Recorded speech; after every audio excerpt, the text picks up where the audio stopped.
I'm excited to welcome you to the absolute best explanation of media queries and responsive CSS you'll find anywhere on YouTube. In this video, I use interactive animations to explain the theory, covering everything you need to know in detail, as well as a step-by-step walkthrough of its application in a real-world web application. So let's jump in. So what is responsive design all about? Web pages were originally designed only for desktop computers, as they were the only device available to access the internet. As I'm sure you know, a desktop computer is a fairly hefty machine that sits on your desk.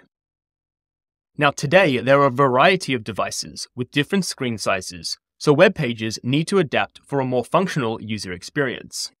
Looking at the range of different devices we have our desktops, we have laptops, which are smaller and more portable computers, we have tablets, and we also have smart mobile devices.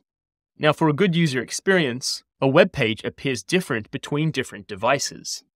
Let's take a look at an example of this. Okay, so I've opened up DevTools, and I've clicked the toggle device icon here. This allows me to change the width of the browser so we can see what happens. At the moment, I'm at 2000 pixels wide. This would be a very large desktop computer. Let's come and reduce the width a bit and see how the elements and layout changes. You can see at this point, the layout completely changes. The image, which was on the right, has now moved below. Let's continue to reduce the width.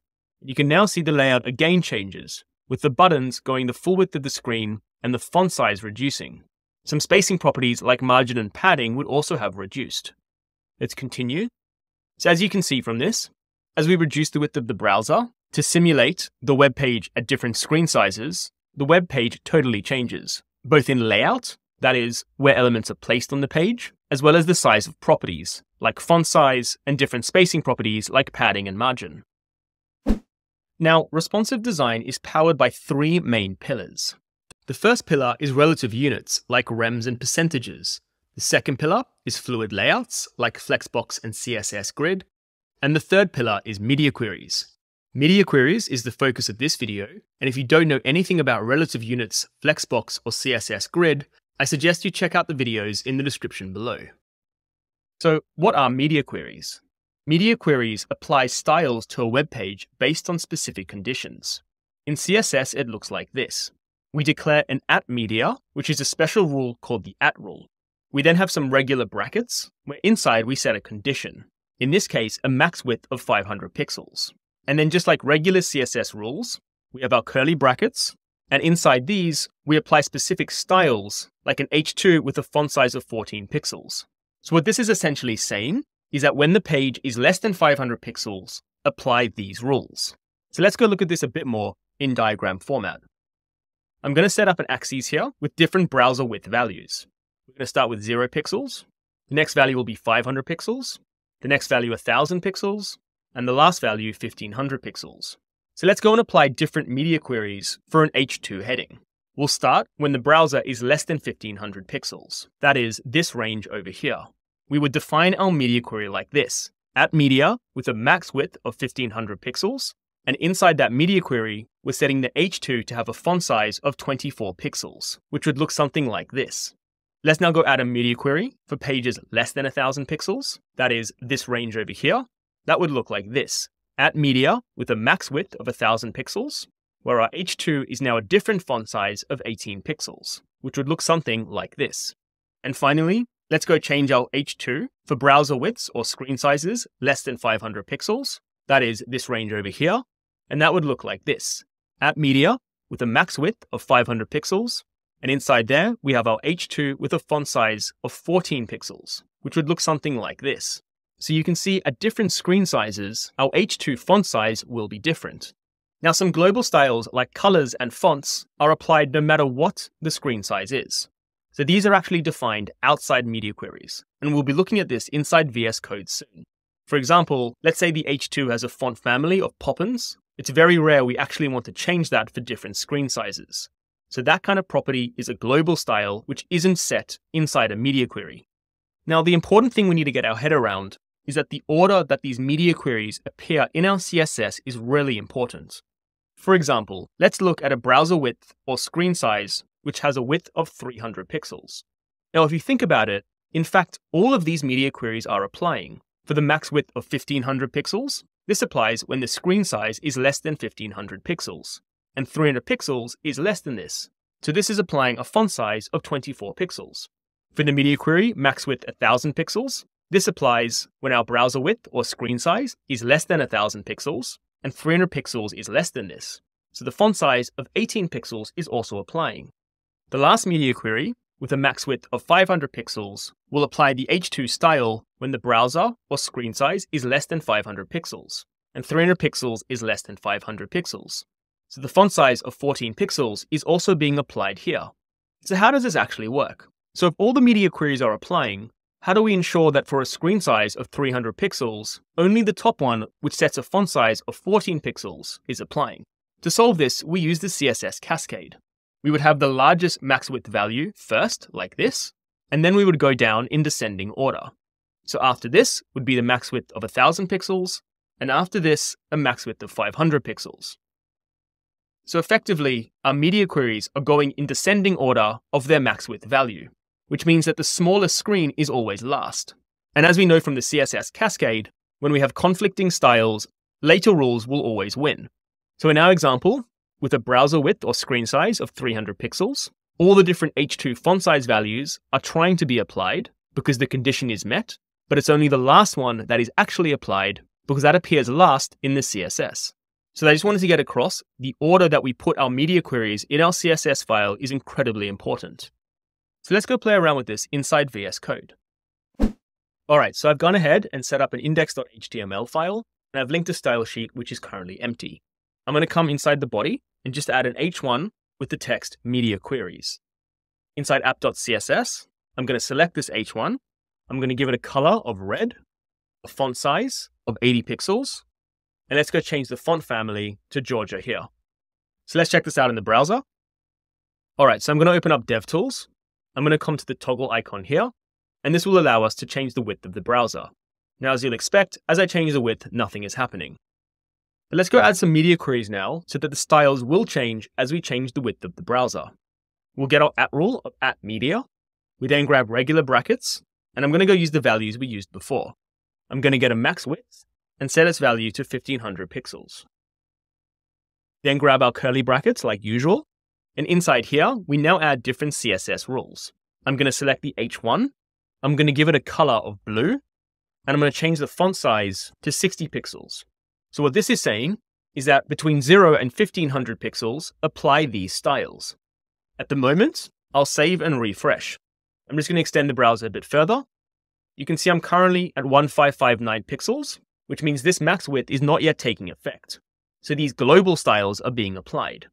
When I come and reduce the width of the browser to less than 1500 pixels, you'll see the H1 changes to a color of blue and a font size of 60 pixels. So these styles have now been overridden. And because I'm not changing the font family value, because we would consider this a global style, which lives outside the media query, that doesn't change. Let's now go add another media query. I'll grab @media, we'll get max width, and set its value to 1000 pixels.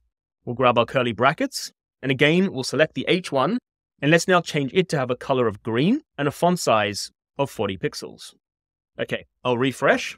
So because our width is 1041 pixels, this rule is being applying. But now watch what happens as I reduce the browser to less than 1000 pixels. I'm now at 900 pixels, and you can see the H2 is now green with a font size of 40 pixels. And as I mentioned earlier, the order you put the media queries in is really important, because both of these are trying to be applied. Because 900 pixels is less than 1500 pixels, and less than 1000 pixels, both these CSS rules are attempting to be applied, but only this one applies, which is what we want, because it appears last in the CSS file. When I select the H1 in DevTools, you can see the media queries coming into play. The max width of 1000 pixels is being applied, and you can see over here, this media query is also attempting to be applied, but it's being crossed out because it appears before this media query here in our CSS. I also want you to note that the original styles of color and font size are also being striked out because they appear before our media query rule here, but the font family is still being applied, which is a global style we don't want to change as the width of the browser reduces. Okay, let's go add our last media query. We'll grab @media, we'll set a max width of 500 pixels, we'll grab the H1, we'll set the color now to orange, and we'll change the font size to 20 pixels. I'll refresh, and let's now go reduce the width of the browser. You'll see as I hit 500 pixels and below, the H1 now changes to orange with a font size of 20 pixels. So let's go and play with all the different values we have now. I'm going to extend the browser to a value bigger than 1500 pixels. You'll see it starts red. As I reduce, it changes to blue with a smaller font size. It then changes to green with a smaller font size, and then finally changes to orange with an even smaller font size. Alright, so what I want to do now is set up a small project we're going to be working on in this chapter. It's going to allow me to demonstrate the 3 different pillars of responsive design I touched on earlier. That is relative units, fluid layouts, and media queries. I've prepared the HTML ahead of time, and you can download it in the description below and code along with me. I have a main div with the class reviews grid, and this contains 4 grid items. Over here, over here, over here, and over here. The grid items are the same structure, just with different content. Each review card contains an H3 with the class review heading and some review text like review 1, a paragraph with the class review text with some review content, and then finally another paragraph with the class review person with the name of the person who gave the review. As I mentioned, this structure is repeated for all 4 grid items, and only the content changes between them. So let's open app.css and push it on the right here. So what we're going to go do is make a 2x2 grid, which would form the review section of a web page. Let's first grab our universal selector to do a CSS reset. I'm going to strip the padding away by giving it a value of 0, and strip the margin away by giving it a value of 0. Let's also go change our box sizing value to border box. If you don't know anything about applying a CSS reset, you can check out my video in the description below. Okay, next up, let's go grab the body tag. Let's go give it a font family of Arial, and I'm going to give the entire body a background color of light gray. So let's now go make our grid. The grid container is being defined by this class here. So let's go select Reviews Grid. To activate CSS Grid, we change the display property to Grid. Because we want our grid to be 2x2, we're going to go grab Grid Template Columns and give it the value 1FR, 1FR, which defines our 2 columns, which will take up equal width of the available space. Let's give the entire grid review a max width of 1200 pixels. All right, let's check this out in the browser so far. All right, so nothing special, but we have nicely set up our grid structure. I'm going to go add some column and row gap to better separate these out. So I'll add a gap property with a value of 20 pixels. Now at the moment, our grid is stretching the full width of the screen and sits right at the top over here. So let's just go give it some margin. I'm going to give it 100 pixels top and bottom and give it the value auto for left and right. So this has now moved our grid 100 pixels down, and there's also some margin 100 pixels below. And if I open up DevTools and go to a width beyond 1200 pixels, like this value here, you can see our grid has nicely been centered, where the auto value will calculate available space and divide it equally left and right. All right, so let's now go add some styles to our review card. In our HTML, that's this div over here. So I'll select review card. We'll give it a background color of white. I'm going to add padding all around the card of 20 pixels. Let's give it a border of 1 pixel solid and dark gray, and a border radius of 8 pixels. All right, I'll refresh, and you can see now our cards look a lot more like cards. Let's now go and apply some styles to the different text elements inside our card. We have review heading, review text, and review person. Let's start with review heading. I'll select that. We'll give it a font size of 40 pixels and a font weight of 700. I'll refresh, and you can see the review text goes a lot larger. Let's now go handle the review text here. That was the class review-text. We'll just give it a font size of 20 pixels. I'll refresh. And the final style is review person. Let's give it a font size of 18 pixels, and we'll change the font weight to 700. Okay, let's refresh. All right, the last thing I want to do is just create a bit more space inside these cards. So review heading, I'm just going to go grab the margin bottom property and set its value to 20 pixels. And on the review text, let's go grab margin bottom and set the value to 10 pixels. All right, so we've set up our review grid. Now, as I reduce the width of the browser, you'll see this viewing experience doesn't look great as the browser reduces. First of all, the content is butting up all the way left and right. The font size in all the elements is just too large for smaller screen sizes. And some of the spacing values, like the padding and margin, also makes it look a bit awkward. And finally, This grid layout is just not working anymore. It would be much better to now break the grid layout so that each review just stacked on top of each other. So let's now go use media queries to improve this for different screen sizes. The first media query, we'll grab our @media, open up our brackets. I'm first going to do different styles for a max width of 1000 pixels. So the rules I define here are going to apply when the browser is less than 1000 pixels. Let's first select our review card. The current padding there is 20 pixels. Let's go reduce that to 15 pixels. And then I'm going to grab the review heading. Currently, the font size there is 40 pixels and the margin bottom is 20 pixels. Let's change the font size to be 30 pixels and the margin bottom to be 15 pixels. For the review text, the font size is 20 pixels and the margin bottom is 10 pixels. So let's go reduce those values. We'll change the font size to 16 pixels and the margin bottom to 8 pixels. Finally, for the review person, its font size is 18 pixels. So let's go reduce that. We'll change its font size to 14 pixels. Okay, so let's check this out in the browser. I'll refresh. I'm now going to reduce the browser to a width less than 1000 pixels. And you can see how everything updated. This now looks a lot more appropriate for this screen size. So just to show you again, this is how we started. As the screen size reduces, the review card padding reduced, and the font size and margin bottom values also reduced. However, as I keep going smaller, you can see this also doesn't look great. We want to continue to reduce some of these values. So let's go add another media query. Just to make this simple, I'm going to copy this one and paste it below. I'm just going to change the max width value to now 500 pixels. So these rules will apply when the browser is less than 500 pixels.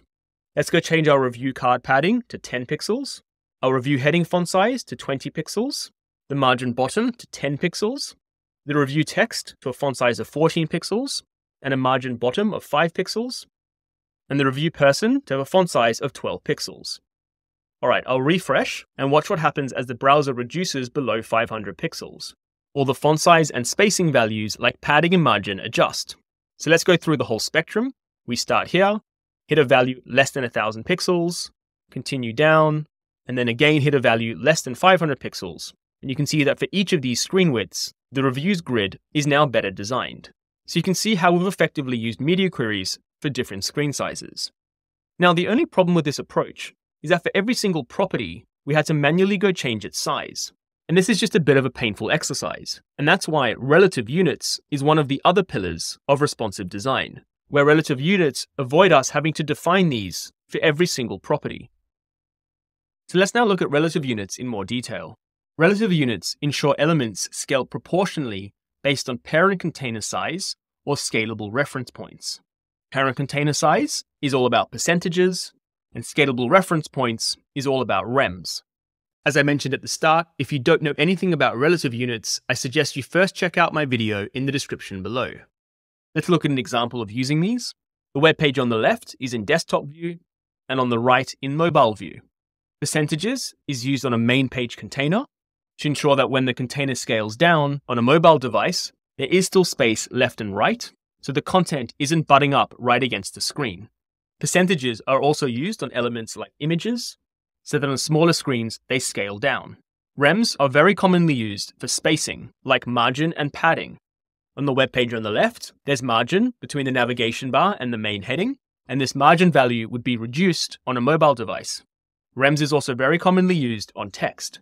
So this heading over here would use a larger rem value compared to the rem value on a mobile device. All right, so I'm back inside the project we were working on earlier.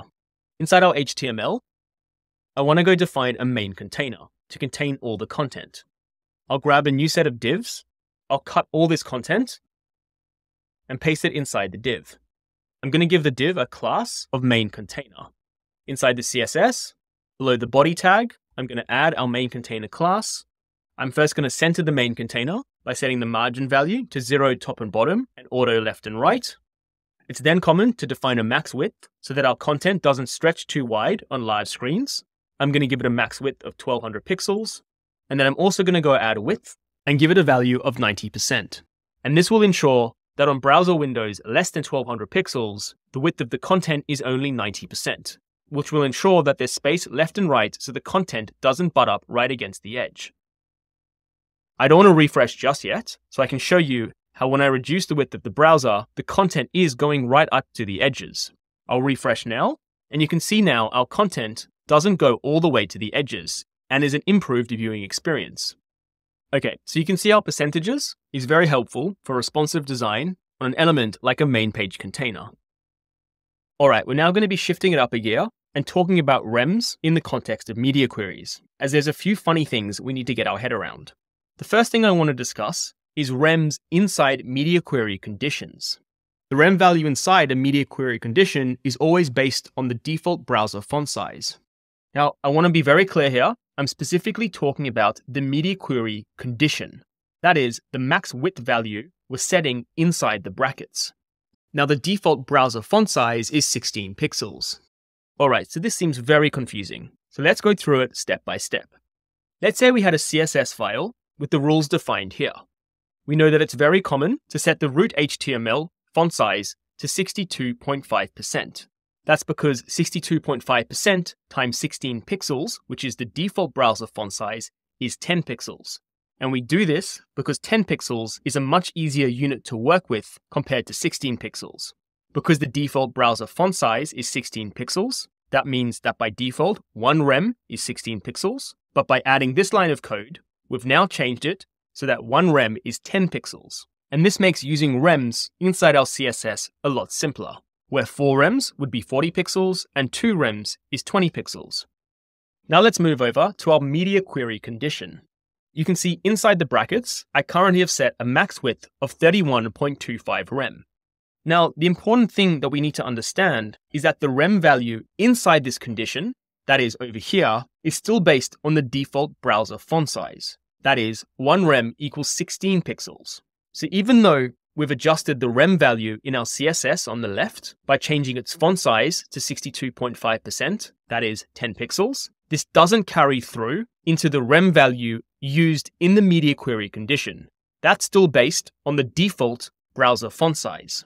So effectively, this media query has a max width of 31.25 rems, which would be 31.25 times 16 pixels, which is 500 pixels. So it's really, really important to realize that the rem values inside the conditions is based on 16 pixels and not what you define when setting up the font size on your root HTML. All right, so I'm back inside our project. Load the universal selector. Let's select the root HTML element and let's change its font size to 62.5%.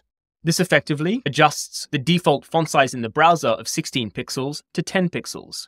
That is 16 pixels times 62.5% equals 10 pixels.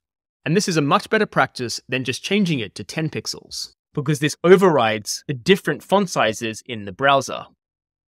And let's go change the condition to use rems instead of pixels.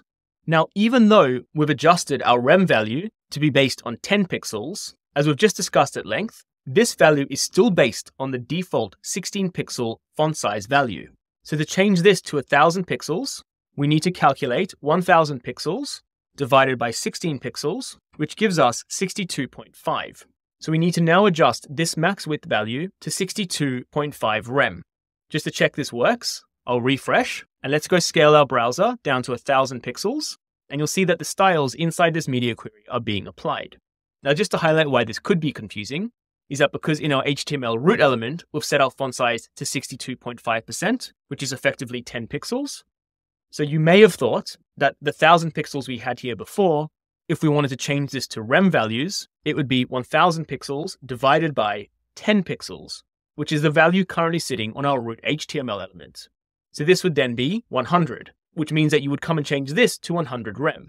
But the rem value inside this condition is 16 pixels, even after adjusting the font size of the root HTML element here. So this is not actually 1000 pixels, it's 100 times 16, which would be 1600 pixels.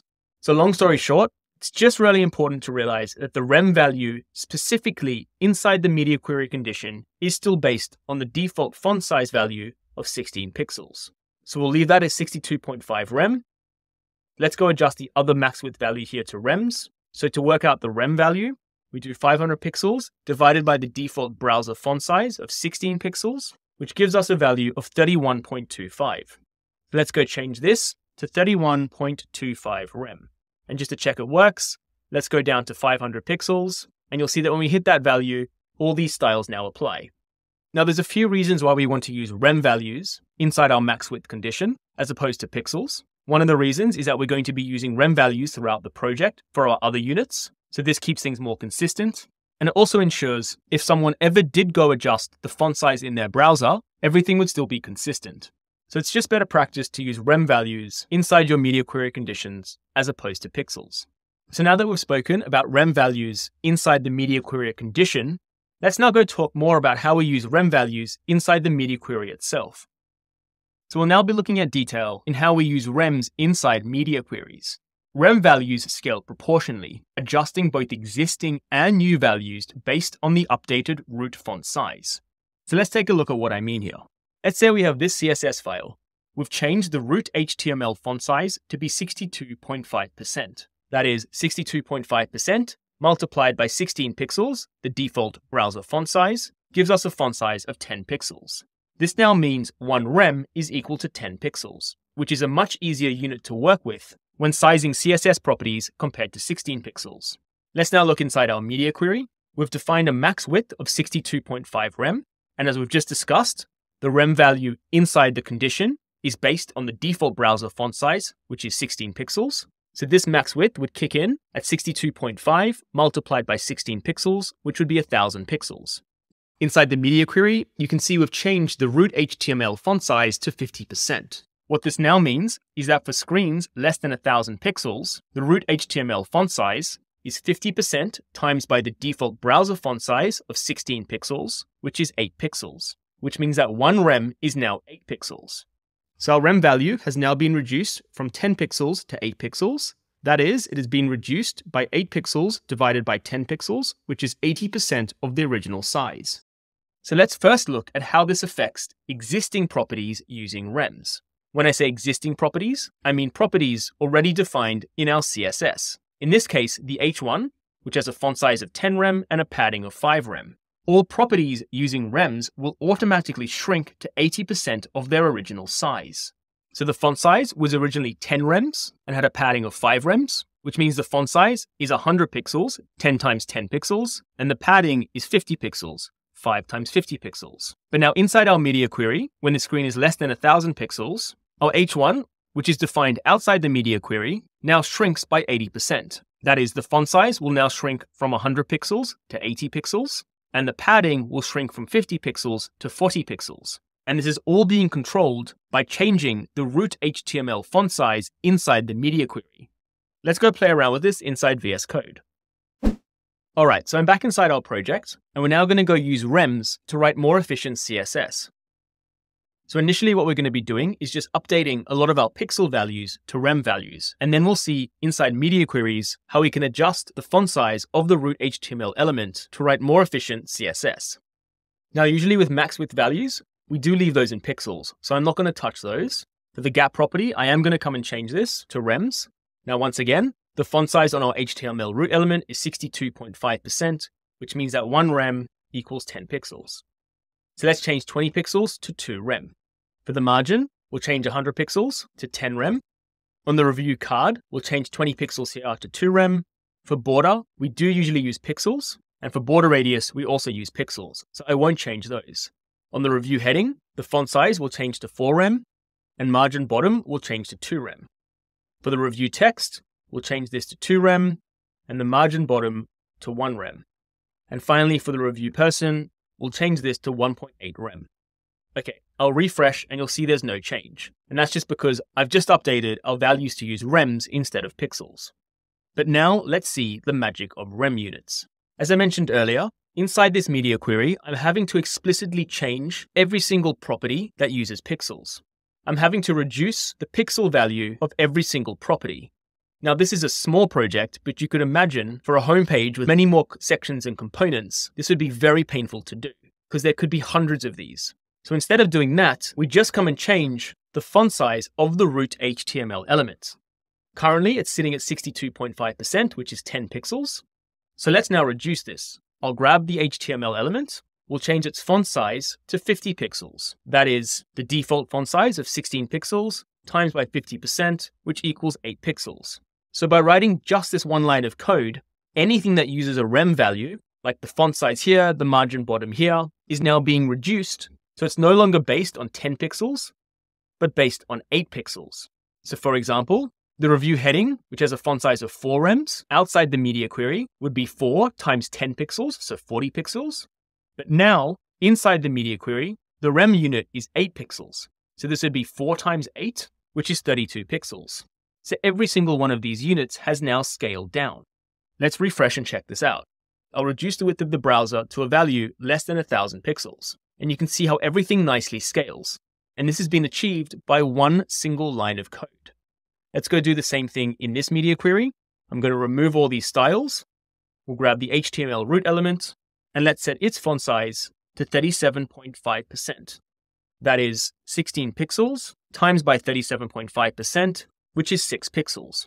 So now all the properties using rems are now based on 6 pixels. So this font size was initially 40 pixels. When it's less than 1000 pixels, from the media query here, when it's less than 1000 pixels, it reduced to 32 pixels, which is 4 times 8. And now when our browser is less than 500 pixels, our rem value is 6 pixels, which means that the review heading font size will now be 4 times 6, which is 24 pixels. So let's refresh, and I'm going to reduce the browser below 500 pixels. And you'll see once again how all our elements scale based on a single line of code here. Now let's go see these properties changing inside DevTools. We'll look at the feature heading to start. You can see on the Computed tab, you can see its font size is 40 pixels, where one rem is 10 pixels, so 4 times 10 is 40 pixels. When I reduce the browser below 1000 pixels, you'll see its font size is now 32 pixels. And that's because at this width, one rem is equal to 8 pixels, where 4 times 8 is 32. Let's scroll now below 500 pixels, and you'll see now the font size is 24 pixels. That's this media query coming into action, where one rem is 6 pixels. So 4 times 6 is 24. And this exact same thing is happening for anywhere we're using rems. As another example, let's look at the padding on our card. You can see the padding is currently 20 pixels. Let's go below 1000 pixels. You'll see the padding is now 16 pixels. And if I reduce it below 500 pixels, the padding is 12 pixels. So that's how rems works. So by reducing the font size on the HTML root element, all properties using rems will effectively shrink as we reduce the width of the browser. So that's all about existing properties. So let's now talk about using new properties inside a media query. So we'll now be taking a look at new properties inside media queries. New properties added with rem will be based on the new pixel value, not 10 pixels. So let's see what I mean by this. I'm going to update our media query to now style an anchor tag. You can see it has a padding of 2 rems, top and bottom, and 4 rems left and right. This styling of our anchor tag was not present in our CSS file. It's being added for the first time inside the media query.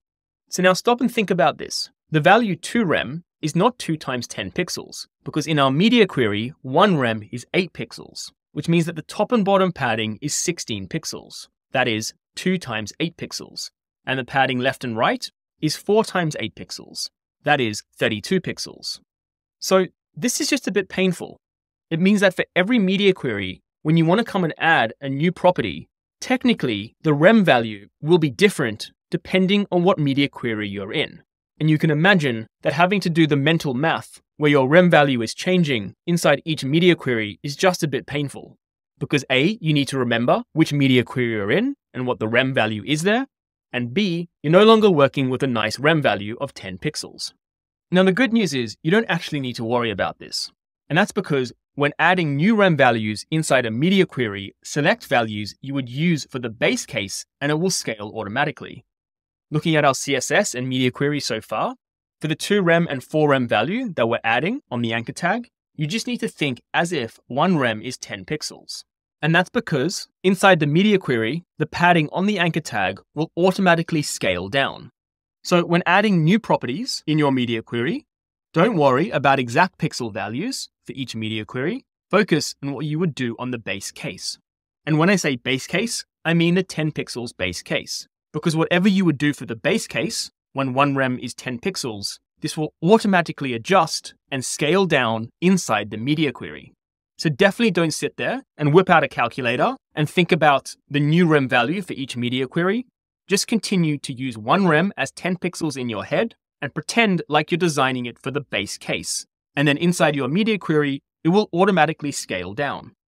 Let's go play around with this inside VS Code. Okay, so I'm back inside our project. Now, adjusting the root HTML element font size like this is a fantastic way to instantly scale all properties using rems. The only problem with it is that sometimes you want to do a bit more fine tuning. So for example, at this screen width of less than 1000 pixels, I think that this card could do with some more padding. At the moment, the padding is 2 rems. So inside this media query, the padding would be 2 rems times by 8 pixels, which is 1 rem inside this media query, which is 16 pixels. So what I'd like to do is actually increase this for this media query. So I'm going to grab the review card class, and I'm going to set the padding to 3 rem. Now I know I spoke earlier about this process for adding new properties that didn't exist in the CSS beforehand, and padding is an existing property, but the process of fine-tuning existing elements is the same thing, because we are effectively targeting an element and overriding what the HTML root element font size is applying to the padding. So just keep in mind this process is done for both applying new properties in the media query, but also for pinpointing existing properties and fine-tuning them. Now, with this padding value of 3 rem, I'm not thinking about this as 3 times 8 pixels, which would be 24 pixels. All I'm doing is keeping my mental model of 10 pixels, so this would be 30 pixels, and I know that because I'm inside this media query, where I've reduced the font size of the HTML element, it will scale down. So I'll refresh this, and for me, this padding just looks a bit better. And in all honesty, this is just a bit of an iterative process, and I really wouldn't overthink it. You just need to come and play with different rem values here until you're happy. I could have changed this to 4 rem, which would give it even more padding.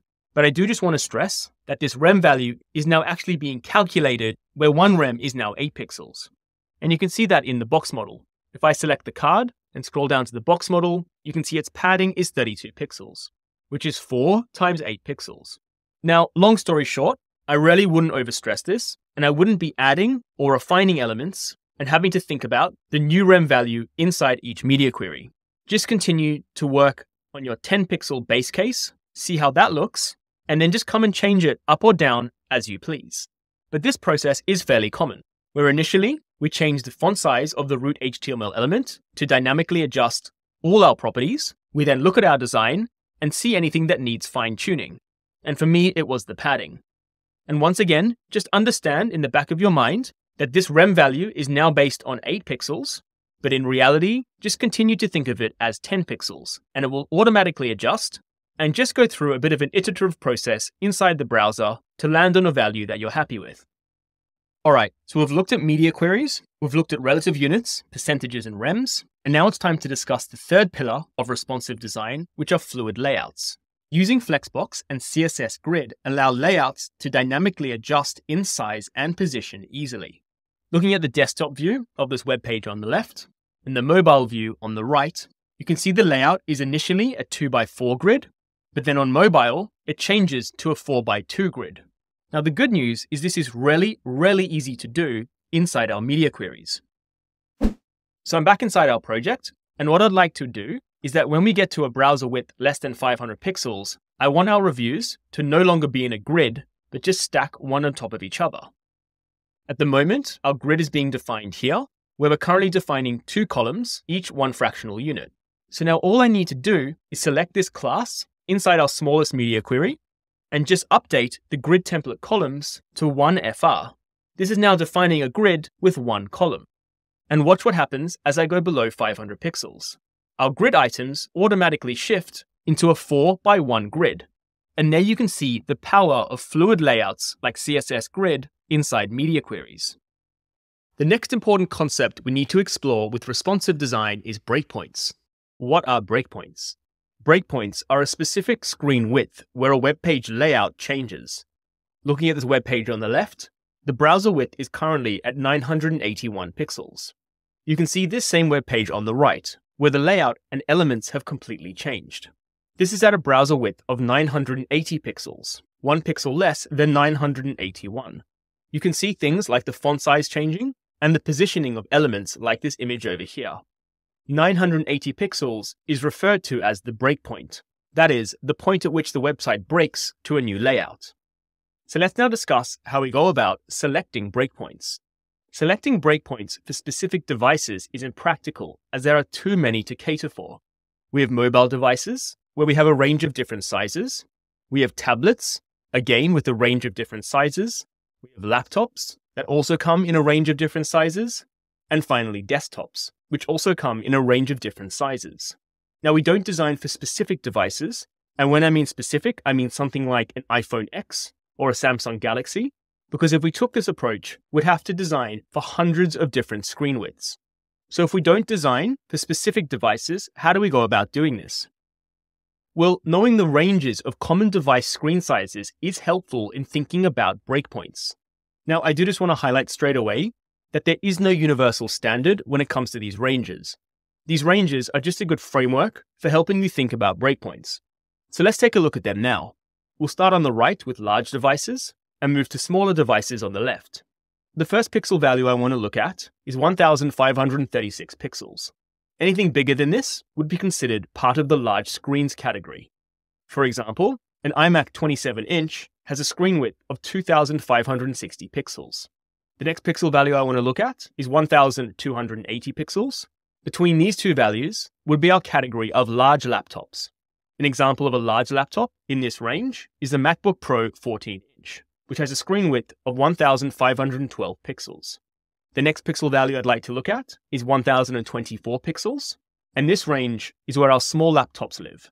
An example of a small laptop is a Dell XPS 13, which has a screen width of 1200 pixels. The next pixel value we're going to look at is 768 pixels, and this range contains our tablets. An example tablet is the 11-inch iPad Pro in portrait view. This has a screen width of 834 pixels. The last value we're going to look at is 576 pixels. Inside this range, we have phones in landscape. An example device is the iPhone 8 in landscape, which has a width of 667 pixels. This means the last range, which is anything less than 576 pixels, contains our phones in portrait. An example device in this category is the iPhone X in portrait, which has a screen width of 375 pixels.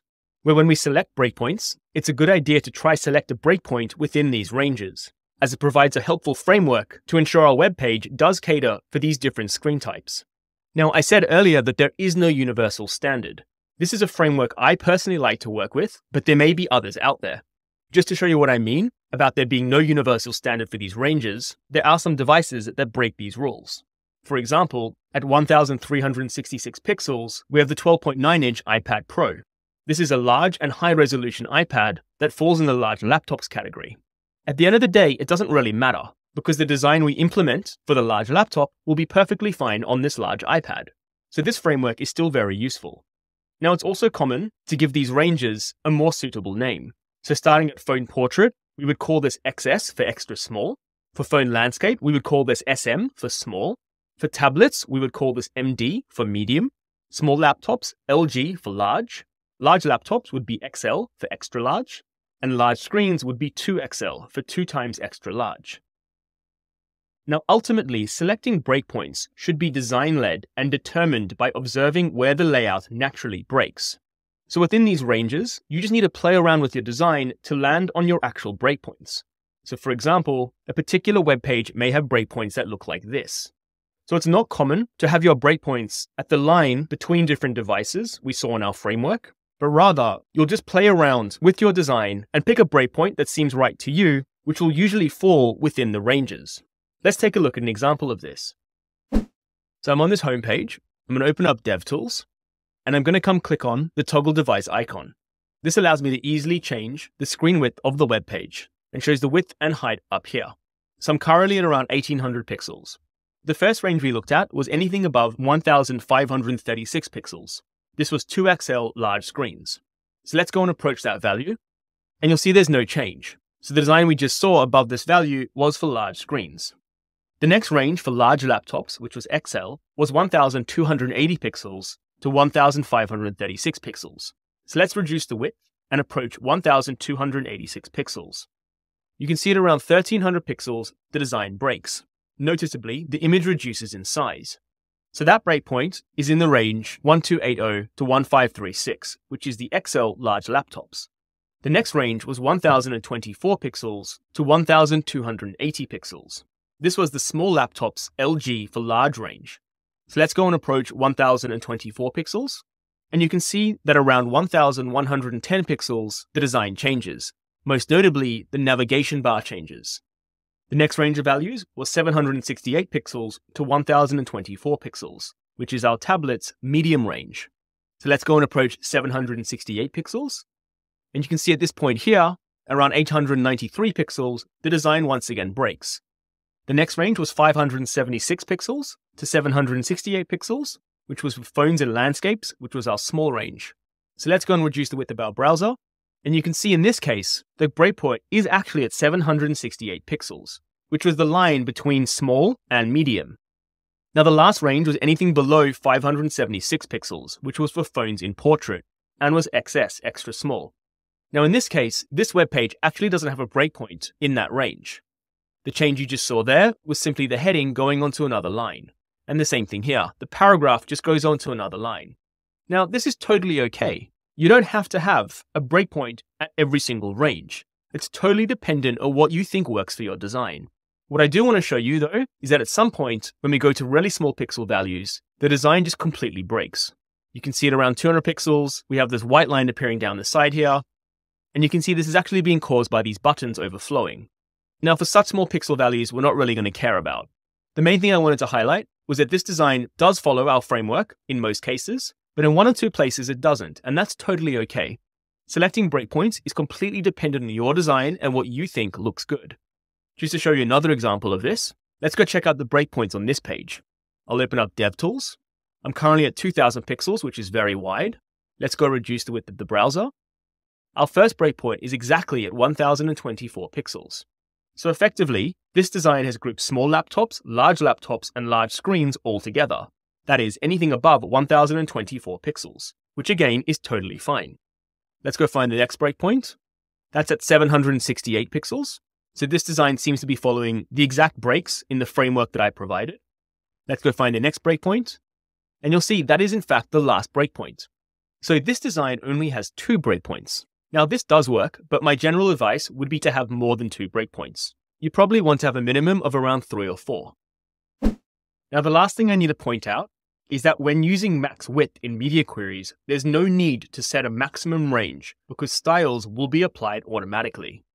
Let's take a look at this in the diagram. Inside our media queries, these breakpoints would appear in our CSS like this, where you can see the largest max width value is 1600 pixels.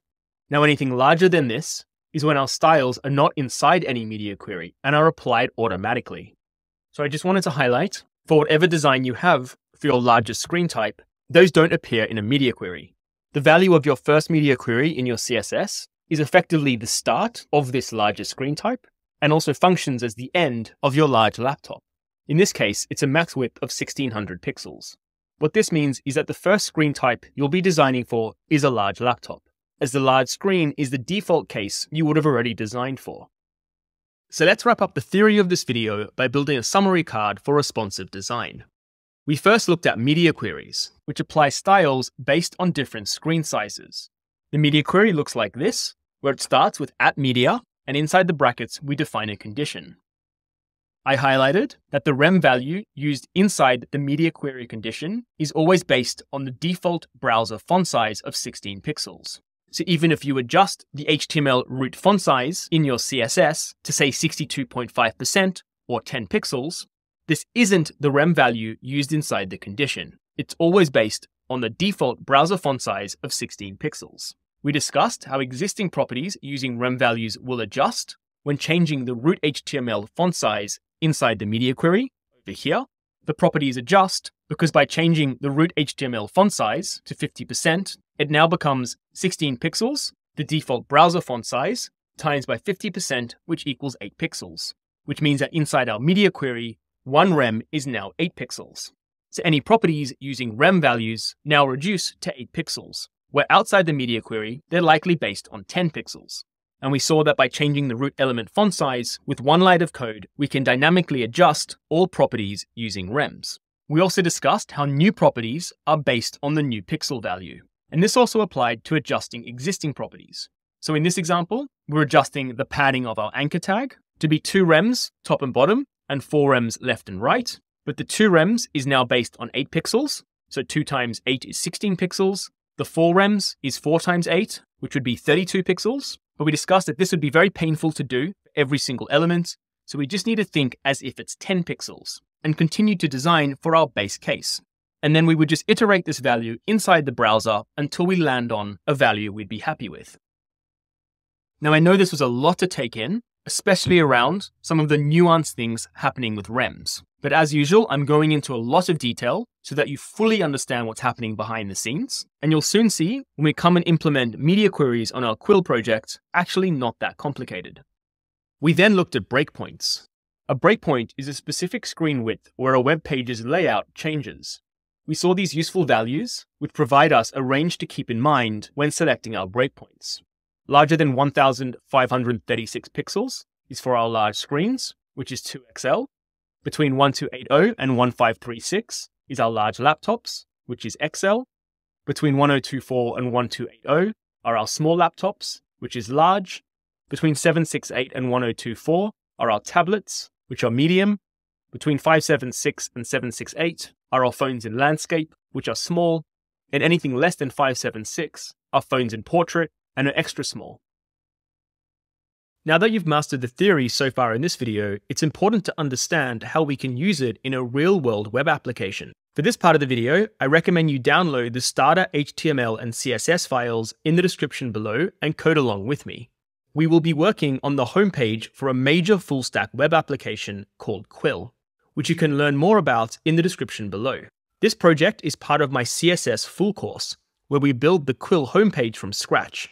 You can join me for free in my CSS full course on YouTube by clicking in the video appearing in the top right now. Alright, so I'm back inside our Quill project, and let's start off by looking for our first breakpoint.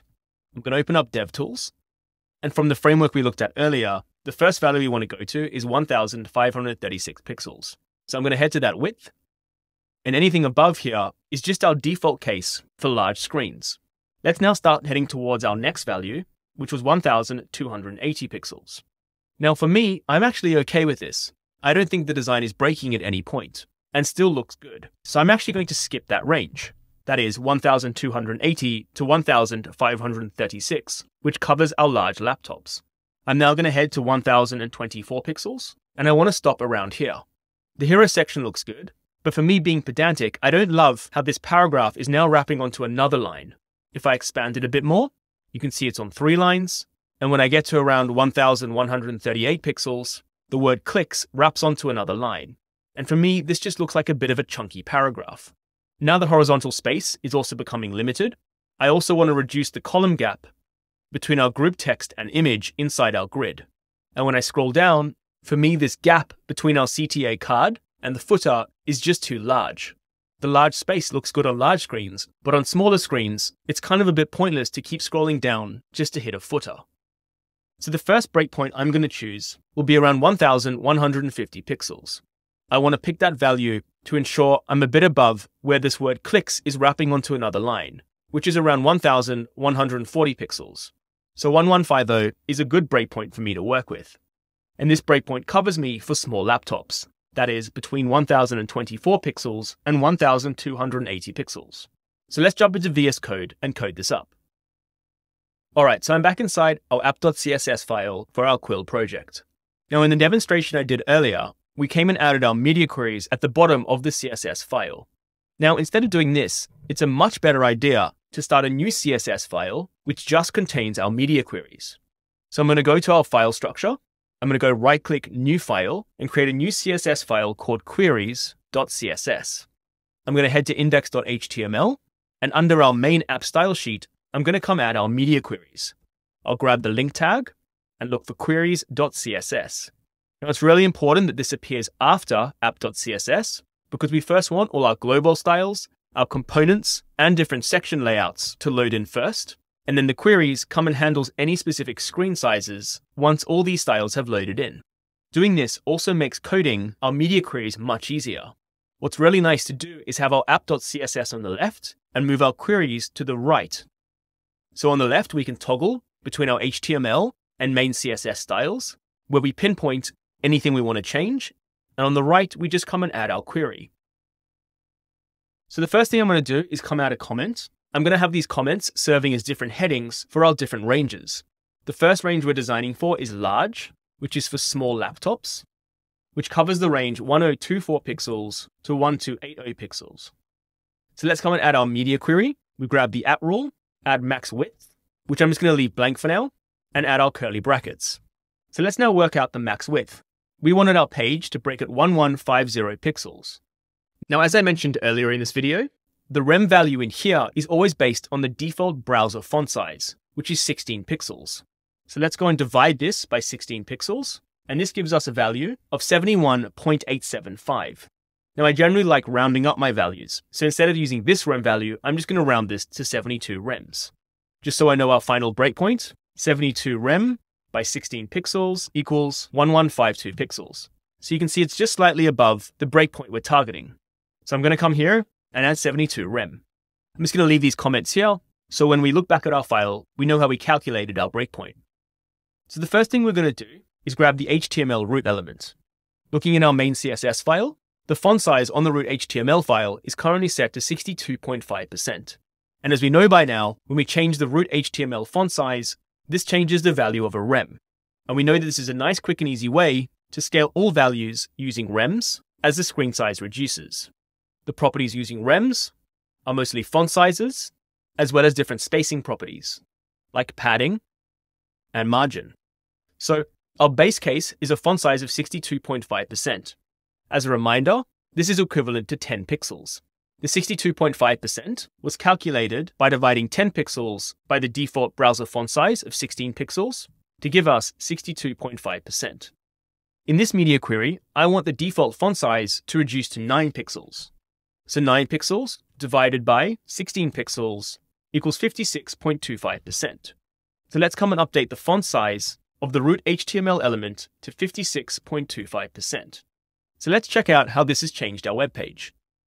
So our breakpoint is at 1152 pixels. So let's head towards that value. You can see when I hit it, the font size and all spacing properties reduce. Let's check it out over here. You can see the font size has reduced. And just to see how the spacing changes, let's check out the margin between the features section and the CTA. You'll see this slightly shifts up as the margin has reduced. So that's a fairly common first step, to come and reduce the font size of the root HTML element, so all values that use rem scale down. We then look at our design and fine-tune any other areas we want to change.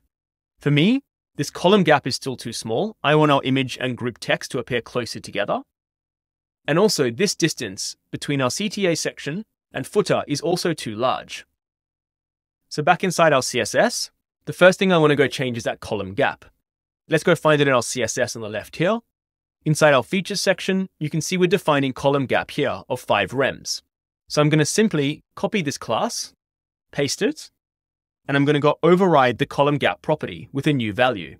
As we discussed earlier, the rem value inside this media query is now based on 9 pixels. But in my head, I just continue designing for our base case of 10 pixels. Let's start by making this 3 rem. So I'm thinking again of this as 30 pixels. And I can rest assured that my media query is just going to scale this down based on the new 9 pixel rem value. And honestly, this doesn't really matter because we're going to go look in the browser anyway to see what value we want to use. So let's check this out in the browser. I'll refresh. For me, this is looking better, but I'd still like to reduce this further. Jumping back in the CSS file, I'm going to update this to 2 rem. I'll refresh, and for me, this is now looking good. Our group text and images are a lot closer together for this smaller screen. The last thing I want to handle is this margin over here. Heading back to app.css, this is currently being handled in our CTA section with margin bottom of 30 rem. So I'm going to copy the CTA section class, and I'm going to change the value to margin bottom of 25 rem. Again, I'm just thinking of this as 10 pixels, so 250 pixels. And as I mentioned already, it doesn't really matter because we're just going to go check it out on our page anyway and see if we're happy with it. I'll refresh, and this is starting to look better. our footer is moving closer to our CTA section. But I'd still like to reduce this. So I'm going to change this to 20 rem. I'll refresh, and for me, this is now looking good. There's still space between our footer and CTA section, but it's not like I have to scroll down just to be shown a footer. Now, this iterative process I just went through is very common. You start off with a particular value you think will work, and you just iterate with values until you find something you're happy with. Alright, so let's start looking for our next breakpoint. The next range of values was between 768 pixels and 1024 pixels. That is medium and tablets. So let's start heading towards 768. Now you'll see here this paragraph text is left aligned and not centered. This is actually an issue in our base CSS file, but so far this is looking okay. Let's scroll down to our features section. We'll play in this range again. And for me, around here, you can see our heading is wrapping onto 3 lines. And again, this paragraph text is just looking a bit too chunky for me when it's wrapping onto multiple lines. You can see the word clicks is wrapping onto this line around 810 pixels. So I'm going to pick a breakpoint at around 815 pixels. At this breakpoint, I want our font size to scale down. And just so everything's consistent, we're also going to scale down the different spacing. So let's head back to our queries.css file. We'll grab app media, grab the max width property. I'll leave this value empty for now, and let's work it out. We want our breakpoint at around 815 pixels. We divide the root element's font size of 16 pixels to get 50.9375. Now again, I'm just going to round this up to 51 rem. Just so we know our final breakpoint, 51 rem times 16 pixels is equal to 816 pixels. So for max width, we're just going to pop in here 51 rem. In the previous media query, I changed our font size to 56.25%, which represents 9 pixels. And in this case, I'm going to change it to 8 pixels. 8 divided 16 is 50%. So I'm going to come and update our root element font size to 50 pixels. Let's check this out in the browser. So I'm going to come and approach 815 pixels, and you can see how our font size and spacing reduces. For me, the main thing is these headings look a lot nicer, not wrapping onto 3 lines. And all spacing has scaled down because our margin and padding is all in rems. So let's take a look at what we have so far. We have our large screens and large laptops grouped together. At 1152, we have our first breakpoint. And now at 816 pixels, we have our second breakpoint. Now at this breakpoint, I actually don't want to change anything else. I'm happy with how it looks. So all I've done for this breakpoint is change the root HTML font size. Now just before I forget, I'm going to come and copy this comment just to better organize this query's file. The range we just covered was MD for medium. This covers tablets and is the range 768 pixels to 1024 pixels. The breakpoint we selected was 816 pixels, which falls nicely between this range. Alright, before we move on to the next breakpoint, I do just want to fix up this issue with our text here. At the moment, it's aligned left, which wasn't an issue for larger screens because we're using Flexbox to center this. However, when the width of the Flex container is smaller than the width of the text, it's wrapping onto a second line. And we now actually want to center this text inside this Flex item. Inside our main CSS file, in the hero section, we have this class hero paragraph. I'm just going to come here and add text align center. Let's check it out in the browser, and you can see now our text is nicely centered inside this Flex item. Alright, so let's start looking for a breakpoint in the next range. The next range is 576 pixels to 768 pixels, which covers phones and landscape and is our small range. So let's start heading towards 576 pixels. I think this is all looking okay, but I'm going to scroll right to the bottom, and you can see that the CTA card is not looking great now. We have the word now wrapping onto a second line. This is all being caused by just too much padding on the CTA card. At this screen width, I also think the gap between our grid rows is too large. And because horizontal space is becoming very limited, we should reduce this column gap as well. I also think this distance between the features section and the CTA card is also becoming too large. And once again, our different features heading text is starting to wrap onto 3 lines, with this paragraph now wrapping onto 5 lines. So we should look at reducing all font size, as well as generally scaling down our margin and padding across the entire web page. So just to land on an exact breakpoint, you can see around 670 pixels. The word now is beginning to wrap. I'm going to use that as my reference for where I want the design to break. And I'm just going to pick a pixel value slightly above this of 680 pixels. So I'm going to grab this comment. I'll paste it here. The range we're designing for is now small, which is phone in landscape. The range is 576 pixels to 768 pixels. I'll grab our media query, add the max width property, leave it blank for now, and add our curly brackets. The breakpoint we selected was 680 pixels. To work out rems, we divide by the default browser font size of 16 pixels, which gives us 42.5 rem, which I'm going to round up to 43. Just so we know our final breakpoint, 43 rem times by 16 pixels is equal to 688 pixels. So let's pop in our breakpoint of 43 rem, and like usual, I'm going to grab the root HTML element, and I now want to work with a rem value of 7 pixels. 7 divided 16 is 0.4375, which is 43.75%. So let's come and change the 50% to that value there. I'll save, and let's check this out in the browser. So let's go towards our breakpoint of 688 pixels. So you can see this has had a big impact. Our heading and paragraph don't wrap as much. And most importantly, the CTA heading in the CTA card is looking better. However, I would still like to reduce this padding. For me at this screen width, it's just too excessive. So let's go find that class in our CSS. We have CTA card over here with this padding property. I'll copy CTA card. I'll grab the padding property, and I'm going to override these values to something like 8 rem and 16 rem. Let's check this out in the browser. All right, for me, this looks a bit better, where you can see when I get close to the edge of this range of 576 pixels, it's still not wrapping onto a second line. Now, as I mentioned, I also want to reduce the margin between our features section and CTA. In our CSS, that's currently being set over here with the features section class. I'll copy that. The rem value here is 30 rem. So I'll grab margin bottom, and I'm going to change to something like 20 rem. I'll save. I'll refresh, and you can see this distance now looks a lot better. Let's now go handle the grid. I want to reduce the row gap, and I want to continue to reduce this column gap. In the features section, we have row and column gap being set here. I'll copy this class. Let's do the row gap and change it to a much smaller value like 5 rem. For column gap, I want to reduce this very small to something like 0.5 rem. I'll save. I'll refresh, and you can see this content now is a lot more contained for this screen size. All right, just taking one more look at it.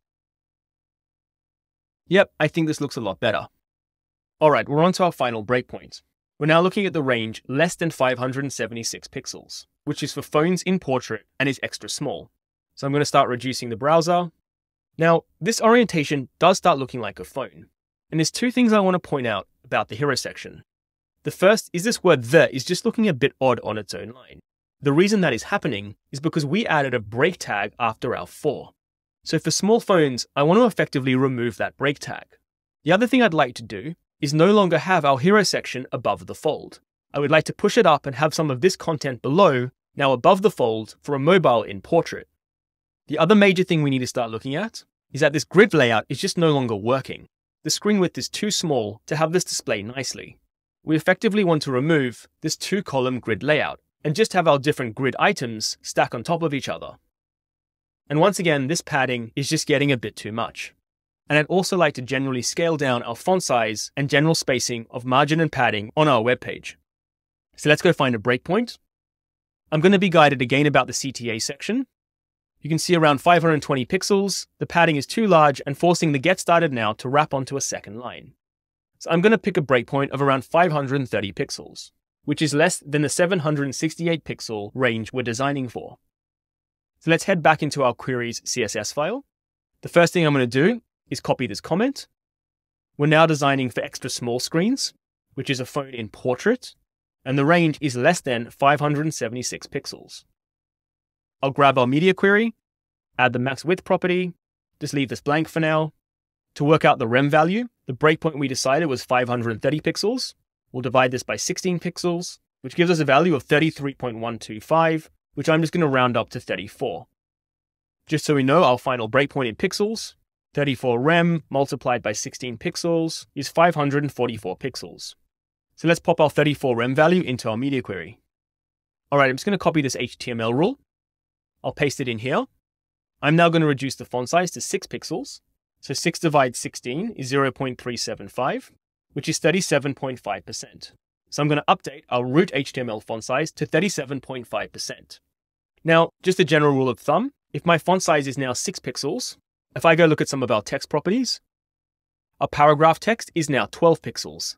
That is 2 by 6 pixels, because one rem is now equal to 6 pixels. Now we probably don't want to be going much below this, having a paragraph font size of 12 pixels. So this is just a good little check you can do when your root element font size starts reducing to much lower values like 6 pixels. So I'll save this, and let's check out this change in the browser.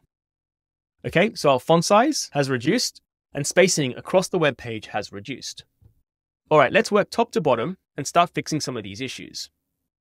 The first thing I want to do is effectively remove this break tag sitting in our HTML, forcing the word "the" onto its own line. Let's check that out in the markup. You can see in our hero section main heading, we have this break tag over here. Now at the moment, that doesn't have a class. So let me just go add one. I'll give it the name hero heading break. I'll copy that. Let's select it. And we're actually going to be using the display property and set its value to none. The display property is commonly used for values like block, inline, inline block, flex, and grid. None is actually another value. And what this does is effectively hides this element from the web page. The element is still there in the underlying HTML. It's just when the browser renders, this rule says to the browser, just don't display it. So let's check it out. I'll refresh, and you can see on our web page, the break disappears. Just to show you, it is still in our HTML. If I go to this H1 here, you can see the break tag is still there, but the display none property is just hiding it from the browser. All right, the next thing I want to handle is effectively removing the view height unit we're using on our hero section so that other content, like the feature section, now appears above the fold. In our app.css file, if I scroll down to our sections, you can see the hero section currently has this calculation being performed where we set it as 100 view height units, and we're just subtracting off the height of the navigation bar. I'm going to come and select this class, and I'm going to change the height to auto. And what this now does is calculates the height of the hero section to be based on its content. So we're effectively overriding this height value here based on view height units, and we just say, make the height of the hero section just the content inside of it. Let's check this out in the browser. So you'll see now the view height units has been removed, and our feature section now appears above the fold. Now, of course, you didn't have to do this. I did just want to show you how you could achieve this. Okay, let's scroll down our page. The next thing we need to take care of is this grid layout, where we want our group text and our images to now stack on top of each other and no longer be in a 2-column layout. I'm going to go to our features section. At the moment, the column layout is being defined by this grid template columns. I'm going to copy this class. I'm going to grab the grid template columns property, and I'm now going to change it to a single column by just having one fractional unit. Let's see the effect of this in the browser. I'll refresh, and you can see this now looks a lot nicer. We have our group text and our image, but you can see we have a small problem. Over here, we have our group text and image, but then over here, we have our image and group text, and then we're back to our group text and image. The reason this is happening is because of this rule over here, where on larger screen size, for the second row, we were swapping the order of the image so it appeared on the left. But this is now messing with this view here. So we effectively want to cancel these out. To do that, I'm going to grab this class, I'm going to grab the grid row property, and I'm going to set its value to auto. This essentially just resets the grid row property to its default value. And then I'm going to do the same for grid column. So all we've done here is effectively reset it to the default placing that it would appear in the HTML. And if I check out our HTML, this is ordered correctly. We have group text followed by image, group text followed by image, and group text followed by image. And this is exactly how we want it to appear on our web page on a smaller screen. So let's check it out in the browser. I'll refresh, and you can see this is looking great. We have group text followed by image for each feature. Okay, the last thing I want to take care of is just the padding on our CTA. I actually want to start reducing the horizontal padding a lot more than the vertical padding. In our queries file, I'm just going to grab the CTA card we did previously. I'll paste it down here. I'm actually going to leave the top and bottom padding value at 8 rems, but I want to significantly change the horizontal padding left and right to 6 rems. Let's check out the effect of this in the browser. I'll refresh, and you can see this now looks a lot nicer. There's a lot more horizontal space for the content in our CTA card. Alright, so that wraps up media queries on our Quill application. Let's go check out our amazing work for each section as we reduce the width of the browser. Okay, that looks fantastic. Let's go check out the features section. All right, this is looking really nice, with the different font sizes and spacing, changes for different widths, and eventually breaks into a single column layout. For our CTA card, you can see this always maintains a good font size and padding value. The last thing I want to mention is that if I make this width really small, you can see the design does start to break a little bit. But the truth is, we just don't really care about values this small. Just to give you some kind of benchmark, the first version of the iPhone had a screen width of 320 pixels. Now, there's not many of those floating around anymore, but if you want to be really safe, 320 pixels is a very conservative value you can choose where your web page should still look good. And for me, this looks totally fine. But in all honesty, most small devices will be much larger than this.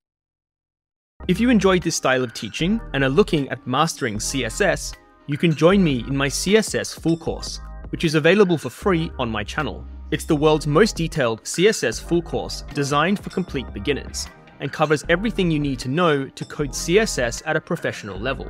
In the course, you'll experience the same high-quality teaching and build the Quill homepage from scratch. Join me today and also make sure to subscribe to my channel to stay in the loop with new releases. See you in the CSS full course.